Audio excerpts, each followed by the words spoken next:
Présentement, on se trouve à la réserve du Fonds Jacob-William. C'est une collection de beaux-arts sur le cirque et la TAU s'occupe en fait de conserver et de diffuser une partie de cette collection-là à Montréal. Quand tu vas à la TAU, tu vois une expo permanente où est-ce qu'il y a peut-être une centaine de pièces de présentées, mais dans les faits, on en a des milliers d'objets dans cette collection-là. Et là, on est dans l'espace où est-ce que ces objets-là sont conservés. Nous, ce qu'on fait, c'est qu'on passe à travers chacune des pièces qu'il y a dans cette réserve-ci.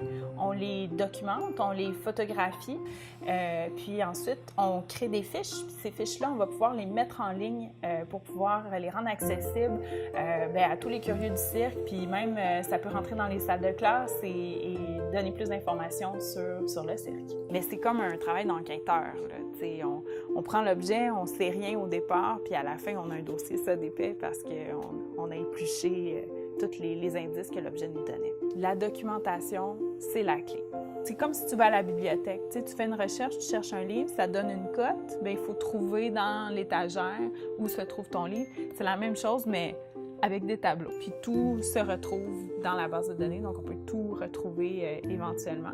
On a beaucoup d'affiches dans cette section-ci, mais ça, ce n'est qu'une partie de ce qu'on retrouve ailleurs dans d'autres tiroirs.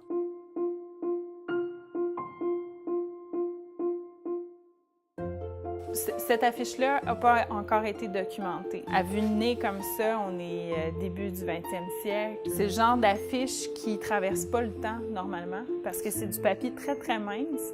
C'est fait pour faire de l'affichage extérieur.